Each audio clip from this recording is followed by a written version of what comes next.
السلام علیکم ورحمۃ اللہ وبرکاتہ۔ آج ہم سورہ العصر کا مطالعہ کریں گے۔ اس کی کل 3 آیات ہیں جن کا ترجمہ لے کر اس وقت میں حاضر ہوں۔ اعوذ باللہ من الشیطان الرجیم، بسم اللہ الرحمن الرحیم۔ زمانے کی قسم، انسان در حقیقت بڑے خسارے میں ہے، سوائے ان لوگوں کے جو ایمان لائے اور نیک اعمال کرتے رہے اور ایک دوسرے کو حق کی نصیحت اور صبر کی تلقین کرتے رہے۔ صدق اللہ العظیم۔ یہ قرآن حکیم کی مختصر ترین صورتوں میں سے ایک صورت ہے، لیکن بڑی جامع صورت ہے۔ معنوں کے لحاظ سے بہت ہی جامع صورت ہے۔ ایک بہت بڑے مضمون کو اس مختصر صورت میں اور 3 آیات میں سمو دیا گیا ہے۔ بہت بڑی باتیں کہی گئی ہیں۔ اس کے بارے میں مولانا اپنے تعارف میں لکھتے ہیں، مولانا سید عبداللہ مودودی رحمۃ اللہ علیہ، آپ لکھتے ہیں یہ سورہ جامع اور مختصر کلام کا بے نظیر نمونہ ہے۔ اس کے اندر چند جچے تلے الفاظ میں معنی کی ایک دنیا بھر دی گئی ہے، جس کو بیان کرنے کا حق پوری ایک کتاب میں بھی مشکل سے ادا کیا جا سکتا ہے۔ اس میں بالکل دو ٹوک طریقے سے بتایا گیا ہے کہ انسان کی فلاح کا راستہ کون سا ہے اور اس کی تباہی و بربادی کا راستہ کون سا ہے۔ امام شافعی نے بہت صحیح کہا ہے کہ اگر لوگ اس صورت پر غور کریں تو یہی ان کی ہدایت کے لیے کافی ہے۔ صحابہ کرام کی نگاہ میں اس کی اہمیت کیا تھی، اس کا اندازہ اس بات سے کیا جا سکتا ہے کہ حضرت عبداللہ بن حسن الدارمی ابو مدینہ کی روایت کے مطابق اصحاب رسول اللہ صلی اللہ علیہ وسلم میں سے جب 2 آدمی ایک دوسرے سے ملتے تو اس وقت تک جدا نہ ہوتے جب تک ایک دوسرے کو سورہ عصر نہ سنا لیتے۔ یہ طبرانی میں یہ بات آئی ہے، تو اندازہ لگا سکتے ہیں اب کہ اس سورت کی اہمیت کا۔ اب ہم اسے سمجھنے کی کوشش کرتے ہیں۔ اس میں اللہ تعالیٰ نے سب سے پہلے زمانے کی قسم کھائی ہے۔ عصر زمانہ، وقت، اس کی قسم کھائی ہے، اور وہ زمانہ یعنی شروع کا بھی ہو سکتا ہے، جب انسان پیدا ہوا تھا دنیا میں، اللہ تعالیٰ نے اسے بھیجا تھا۔ پھر تمام ماضی کے ادوار جو گزر چکے ہیں انسان پر، جن مختلف ادوار سے گزر کے انسان پہنچا ہے۔ پھر آج کا زمانہ، آج کا دور جس میں انسان رہ رہا ہے، بلینز کے حساب سے دنیا میں انسان رہ رہے ہیں۔ اور پھر تیسرا وہ وقت کہ جب آنے والا ہے، باقی قیامت تک لوگ آتے رہیں گے اور دنیا میں زندگی گزارتے رہیں گے۔ تو یہ تینوں زمانے، ماضی، حال اور مستقبل، ان کی قسم کھائی گئی ہے، اور کھا کے یہ بات ارشاد فرمائی گئی ہے کہ انسان چاہے کسی بھی زمانے کا ہو، وہ در حقیقت بڑے خسارے میں ہے۔ بڑے خسارے سے مطلب نقصان میں ہے۔ اور یہ ایک بہت بڑی حقیقت ہے کہ یعنی انسان اپنے اعمال کی وجہ سے، اپنی غفلت کی وجہ سے، اپنی نادانی کی وجہ سے حقیقت میں وہ نقصان میں ہے، اس وقت تک جب تک کہ وہ چند باتوں کا خیال نہیں کرتا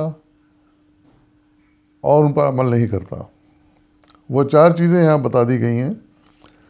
پہلی بات یہ ہے کہ لوگ ایمان لے آئیں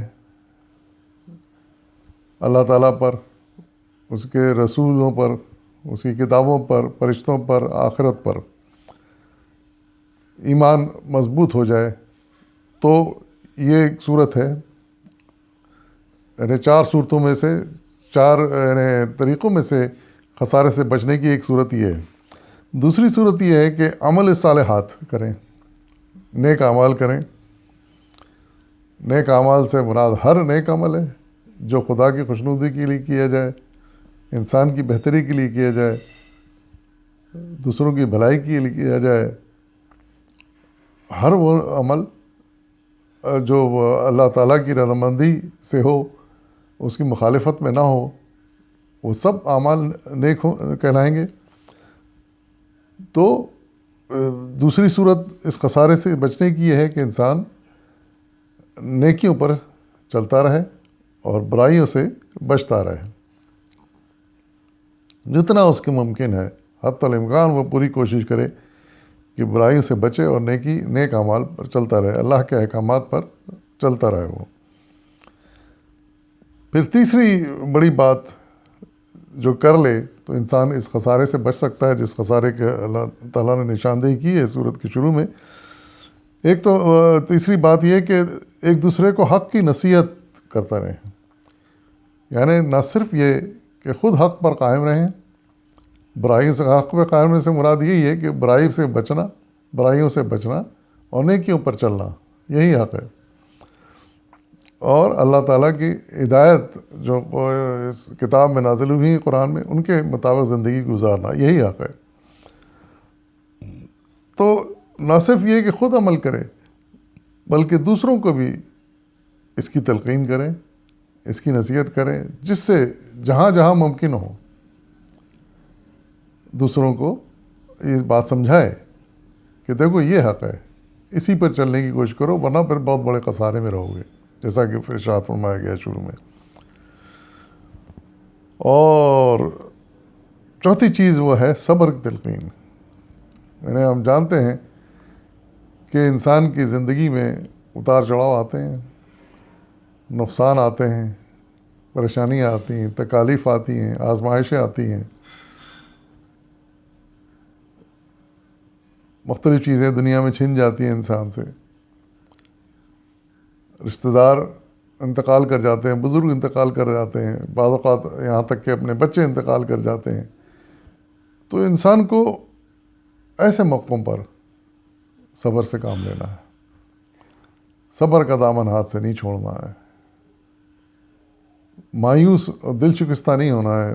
اللہ تعالیٰ کی درگاہ سے یہ امید رکھنا ہے کہ اللہ تعالیٰ جلد اس آزمائش سے ہم کو نکالے گا. ہم کو اس مشکل میں اس سے دعا بھی کرنی چاہیے کہ صبر عطا کرے اللہ تعالیٰ، برداشت عطا کرے. اگر کوئی انسان پریشانی سے گھبرا کے، تکالیف سے گھبرا کے، تنگی سے گھبرا کے، بیماریوں سے گھبرا کے، اموات سے گھبرا کے مایوس ہو جائے، دل شکستہ ہو جائے، تو پھر پہلی بات تو یہ آدمی سوچتا ہے اپنے آپ کو ہی ختم کر لے. تو یہ بھی ایک بہت بڑا گناہ ہے، اپنے آپ کو ختم کرنا. یا پھر آدمی سوچتا ہے کہ جو ہے نا برداشت سے اس کے باہر ہو جائے تکالیف تو دوسروں پر ظلم کر لے، اللہ تعالیٰ کے قانون توڑ دے. یہ سب چیزیں جو ہیں یہ صبر سے باہر ہیں. یعنی یہی جو ہے نا چیزیں ہیں جو صبر کو ختم کرتی ہیں، توڑتی ہیں. تو ہمیں ان چیزوں کا خیال رکھنا ہے، چاہے کہ کچھ بھی ہم پر گزرے، اچھے دن گزریں، راحتیں آئیں، خوشیاں آئیں، یقیناً ہم اللہ کا شکر ادا کریں گے. یہ اسی کی طرف سے آتی ہیں، پھر سب چیزیں اسی کی دین ہے، یہ نعمتیں اور خوشیاں اور راحت اور آرام. اور اگر تکلیفیں آئیں تو پھر انسان برداشت کرتا رہے، اپنے صبر کا دامن نہ چھوڑے، کوئی کفرانہ بات، کوئی کفرانہ جملہ نہ کہے، کوئی عمل ایسا نہ کرے جس سے کفر کو گمان ہوتا ہو یا جس سے ایمان میں خلل پیدا ہوتا ہو. تو یہ وہ باتیں ہیں جو اس مختصر صورت میں بیان کی گئی ہیں. حقیقت میں الفاظ کم پڑ جاتے ہیں، جن باتوں کو ان میں کہا گیا ہے کرنے کو وہ بہت بڑی باتیں ہیں. اگر اس پر تھوڑا سا بھی انسان عمل کر لے تو پھر اس خسارے سے نکل سکتا ہے اور ایک عظیم مستقبل کا حقدار بن سکتا ہے جو جنت کی صورت میں مل سکتا ہے. تو اللہ تعالیٰ ہمیں توفیق عطا فرمائے کہ ہم یہ چاروں چیزیں جو خسارے سے انسان کو نکالنے والی ہیں، یعنی ایمان، عمل صالح، ایک دوسرے کو حق کی نصیحت کرنا اور صبر کی تلقین کرنا، اللہ تعالیٰ ہم کو ان باتوں کی توفیق عطا فرمائے تاکہ ہم اس خسارے سے محفوظ رہیں جس کا اللہ تعالیٰ نے یہ ذکر کیا ہے. وآخر دعوانا الحمد للہ رب العالمین.